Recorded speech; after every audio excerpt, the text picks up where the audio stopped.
وقت جو غزہ کی حالت ہے، غزہ میں ٹوٹل 32 ہاسپٹل ہیں، جس میں سے 12 ہاسپٹلز بند ہیں، اور جو رہ چکے ہیں ان میں سے آدھے دھماکوں کی وجہ سے تباہ ہو چکے ہیں، اور جو کچھ باقی ہیں ان کے اندر ضروریات والی ادویات موجود نہیں ہیں۔ 90% دوائیاں ختم ہو چکی ہیں۔ یہاں تک کہ ڈاکٹرز نے یہ بیان دیا ہے کہ کوئی مریض، کوئی زخمی ہمارے پاس آتا ہے، اس کا آپریشن کرنے کے لیے بے ہوش کرنے کی دوائی بھی نہیں ہے، اسی اذیت ناک مرحلے میں اس کو آپریشن کرنا پڑتا ہے۔ ایندھن نہیں ہے، تیل نہیں ہے، بجلی نہیں ہے، جنریٹرز نہیں چل سکتے، بجلی منقطع ہو چکی ہے، جتنی مشینری ہے ساری الیکٹریکل ہے، بجلی سے چلنے والی ہے۔ اس نازک صورتحال میں میں کل ایک ویڈیو کلپ دیکھ رہا تھا کہ الشفا ہاسپٹل میں کام کرنے والا صبح و شام زخمی مسلمانوں کی اس نازک حالت میں سے انہیں نکال کر پھر زندگی کی راہوں پر ڈالنے والا وہ ڈاکٹر جو صبح و شام محنت کر رہا تھا، اچانک اسپتال میں سائرن بجتا ہے، ایمبولینس آتی ہے، وہ دروازے پر جاتا ہے، ایمبولینس کا دروازہ کھولتا ہے تو دیکھ کر اس کا کلیجہ چر جاتا ہے کہ جو وہاں پر ایمبولینس میں لائے گئے ہیں وہ اس کے ماں باپ اور بیوی بچے ہیں جو شہید ہو چکے ہیں۔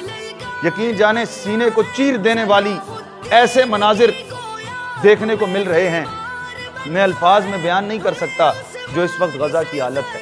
مسلمانوں کے چھوٹے چھوٹے بچے اپنے ہاتھوں پر اپنے نام لکھ رہے ہیں کہ اگر کل ہم شہید ہو جائیں گے تو ہمارے ہاتھوں پہ لکھے گئے نام سے ہمیں پہچان لیا جائے۔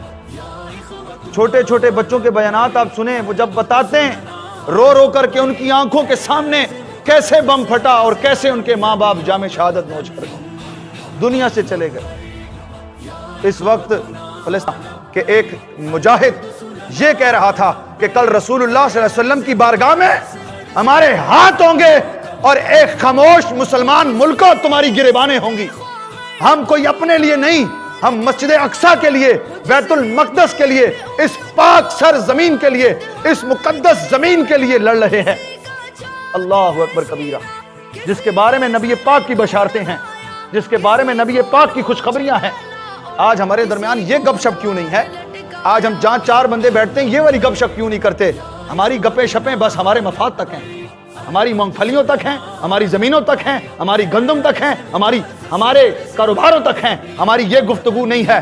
میں آخر میں پھر یہی حدیث سنا کر اپنی گفتگو کو اختتام کی طرف لے کر جاتا ہوں۔ یہ حدیث کان کھول کر سنیے، دل کے کانوں سے سنیے اور اسے جگہ دیجیے گا اپنے سینے کے اندر۔ میرے اور آپ کے نبی پاک کا سچا فرمان ہے۔ حضور علیہ الصلوۃ والسلام ارشاد فرماتے ہیں، جس نے پوری زندگی جہاد نہ کیا اور اس کے دل میں جہاد کا خیال نہ گزرا، جہاد کی خواہش پیدا بھی نہ ہوئی، وہ نفاق کی حالت میں مرا۔